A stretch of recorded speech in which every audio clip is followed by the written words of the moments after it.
Hello friends, എല്ലാവർക്കും നോക്ക് the recipes ചാനലിൻ്റെ പുതിയൊരു വീഡിയോയിലേക്ക് സ്വാഗതം. ഇന്ന് ഞാൻ വന്നിരിക്കുന്ന ഒരു ഫിഷ് റെസിപ്പിയുമായിട്ടാണ്.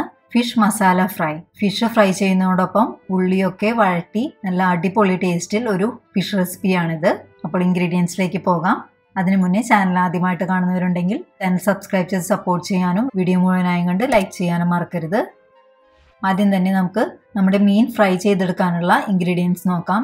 ഞാനിവിടെ എടുത്തിരിക്കുന്ന മീൻ കിങ് ഫിഷ് അഥവാ അറുക്കിയാണ്. ഫിഷ് മാരിനേറ്റ് ചെയ്യാനായി ഞാനിവിടെ 1 ടീസ്പൂൺ മഞ്ഞൾപ്പൊടി, 1 ടീസ്പൂൺ എരിവുള്ള മുളക് പൊടി, 1 ടീസ്പൂൺ കാശ്മീരി മുളക് പൊടി, 1 ടീസ്പൂൺ ഫെനൽ സീഡ്സ് അതായത് പെരിഞ്ജീരകം പൊടിച്ചത്, 1 teaspoon ginger garlic paste. Ginger garlic paste ഇല്ലെങ്കിൽ ഒരു ചെറിയ കഷ്ണം ഇഞ്ചിയും ഒരു 3-4 ചുള വെളുത്തുള്ളിയും നന്നായി ഫൈനായി ചതച്ച് ചേർത്താലും മതി. 1 ടീസ്പൂൺ ഉപ്പ് എന്നിവ എടുത്തു വെച്ചിട്ടുണ്ട്. ഇനി ഇതെല്ലാം കൂടി 1 ടേബിൾ സ്പൂൺ വെള്ളവും പകുതി ലെമൺ പിഴിഞ്ഞതും കൂടി നന്നായി മിക്സ് ചെയ്തെടുക്കണം.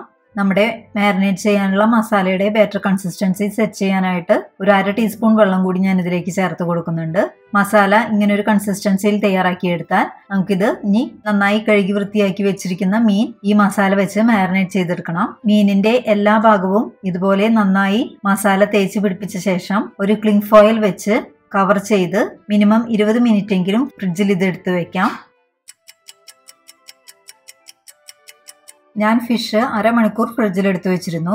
ഇനി ഇത് നമുക്ക് ഫ്രൈ ചെയ്തെടുക്കാം. ഫിഷ് ഫ്രൈ ചെയ്യാനായി ഞാനിവിടെ ഒരു പാൻ എടുത്തിട്ടുണ്ട്. ആദ്യം ഈ പാനിലേക്ക് 3 ടേബിൾ സ്പൂൺ വെളിച്ചെണ്ണ ഒഴിച്ച് നന്നായി ചൂടായി വന്നാൽ മാരിനേറ്റ് ചെയ്ത് വെച്ചിരിക്കുന്ന മീൻ നമുക്കിതിലേക്ക് ഇട്ട് കൊടുക്കാം. ആദ്യം ഒരു ഭാഗം 10 മിനിറ്റ് മീഡിയം ഫ്ലെയിമിൽ വെച്ച് പാൻ മൂടിയിട്ട് ഫ്രൈ ചെയ്തെടുക്കണം. അതിനുശേഷം അടുത്ത ഭാഗം കൂടി ഇതേ രീതിയിൽ തന്നെ ഫ്രൈ ചെയ്തെടുക്കണം. അങ്ങനെ ഒരു 20 മിനിറ്റ് എടുത്ത് ഞാൻ മീനിന്റെ 2 ഭാഗവും നന്നായി ഇതുപോലെ ഫ്രൈ ചെയ്തെടുത്തിട്ടുണ്ട്. മീൻ ഞാൻ ഒരുപാട് ഡീപ്പ് ഫ്രൈ ചെയ്യുന്നില്ല. 20 മിനിറ്റ് മീഡിയം ഫ്ലെയിമിൽ വെച്ച് നല്ലപോലെ കുക്ക് ചെയ്ത് ഫ്രൈ ചെയ്തെടുക്കുകയാണ് ചെയ്തിരിക്കുന്നത്. ഇത് നമുക്ക് മാറ്റിവെക്കാം. മീൻ ഫ്രൈ ചെയ്തെടുക്കുന്ന സമയം കൊണ്ട് നമുക്ക് ഇതിലേക്ക് ഇനി ചേർക്കാനുള്ള ഉള്ളി മസാല തയ്യാറാക്കാനുള്ള ഇൻഗ്രീഡിയൻസ് നമുക്ക് റെഡിയാക്കി എടുക്കാം. ഞാനിവിടെ ഒരു വലിയ കഷ്ണം ഇഞ്ചി വളരെ നൈസായി നീളത്തിൽ മുറിച്ചെടുത്തിട്ടുണ്ട്. പിന്നെ 5 വലിയ ചുള വെളുത്തുള്ളി കനം കുറച്ച് സ്ലൈസ് ചെയ്ത് വെച്ചിട്ടുണ്ട്. പിന്നെ 20 ചുള ചുവന്നുള്ളി ഇതുപോലെ നീളത്തിൽ അരിഞ്ഞെടുത്തിട്ടുണ്ട്.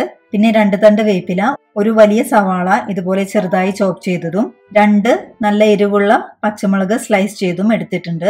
പിന്നെ പൊടികളായി 1/2 ടീസ്പൂൺ കാശ്മീരി മുളക് പൊടിയും 1/2 ടീസ്പൂൺ മഞ്ഞൾപ്പൊടിയും 1 ടീസ്പൂൺ മല്ലിപ്പൊടിയും പിന്നെ ഇതിലേക്ക് ആവശ്യമായ 1/2 ടീസ്പൂൺ ഉപ്പും എടുത്തു വെച്ചിട്ടുണ്ട്. മീൻ വറുത്തെടുത്ത അതേ വെളിച്ചെണ്ണയിൽ തന്നെയാണ് ഞാൻ ഉള്ളി മസാല തയ്യാറാക്കാൻ പോകുന്നത്. അപ്പോൾ ചൂടായിരിക്കുന്ന ഈ വെളിച്ചെണ്ണയിലേക്ക് ആദ്യം നമ്മൾ ചേർത്ത് കൊടുക്കുന്നത് അരിഞ്ഞു വെച്ചിരിക്കുന്ന ഇഞ്ചിയും വെളുത്തുള്ളിയും പച്ചമുളകും വേപ്പിലയുമാണ്. ഇത് 4 നന്നായി മൂത്ത് വരുന്നവരെ സ്റ്റവ് മീഡിയം ഫ്ലെയിമിൽ വെച്ച് നന്നായി മിക്സ് ചെയ്ത് കൊടുക്കണം. ഇഞ്ചിയും വെളുത്തുള്ളിയും വേപ്പിലയും പച്ചമുളകും ഒക്കെ ഇതുപോലെ മൂത്ത് വന്നാൽ നമുക്കിനി ഇതിലേക്ക് ചേർത്ത് കൊടുക്കേണ്ടത് അരിഞ്ഞു വെച്ചിരിക്കുന്ന സവാളയാണ്.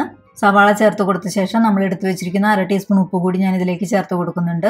സവാള നന്നായി ട്രാൻസ്പാരന്റ് ആയി വന്നതിന് ശേഷം മാത്രമാണ് നമ്മൾ ചുവന്നുള്ളി ചേർത്ത് കൊടുക്കുന്നത്.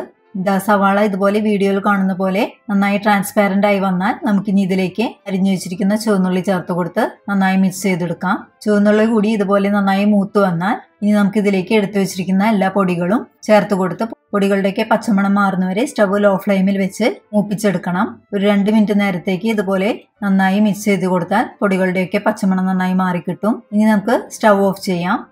സ്റ്റവ് ഓഫ് ചെയ്ത് വെച്ച ശേഷം ഞാൻ ഇതിലേക്ക് അവസാനമായി 1 ടേബിൾ സ്പൂൺ ലെമൺ ജ്യൂസ് കൂടി ചേർത്ത് കൊടുക്കുന്നുണ്ട്. ഇത് തികച്ചും ഓപ്ഷണലാണ്. എൻ്റെ മക്കൾക്ക് ഇവിടെ പുളിയോട് ഒരു പ്രത്യേക താല്പര്യമുള്ള കാരണം ഞാൻ ചേർത്ത് കൊടുക്കുന്നെന്ന് മാത്രം. ഇനി നമ്മുടെ ഈ മസാല വറുത്ത് വെച്ചിരിക്കുന്ന മീനിന്റെ മുകളിലേക്ക് ഇട്ട് കൊടുത്ത് എല്ലാ ഭാഗത്തേക്കും ഒന്ന് പരത്തി ഇട്ട് കൊടുക്കാം. അങ്ങനെ നമ്മുടെ അടിപൊളി മസാല ഫിഷ് ഫ്രൈ ഇവിടെ റെഡി ആയിട്ടുണ്ട്.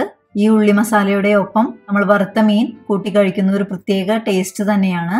അപ്പോൾ എല്ലാവരും ഈ സ്പെഷ്യൽ ഫിഷ് ഫ്രൈ ട്രൈ ചെയ്ത് നോക്കി അഭിപ്രായങ്ങൾ കമൻറ്റ് ചെയ്യാനും വീഡിയോ ഇഷ്ടമായെങ്കിൽ ലൈക്ക് ചെയ്യാനും ഫ്രണ്ട്സ് റിലേറ്റീവ്സിനൊക്കെ ഷെയർ ചെയ്ത് കൊടുക്കാനും മറക്കരുത്. എന്നാൽ മറ്റൊരു റെസിപ്പിയുമായി വരുന്നവരെ bye, take care, stay healthy and be happy. Thank U.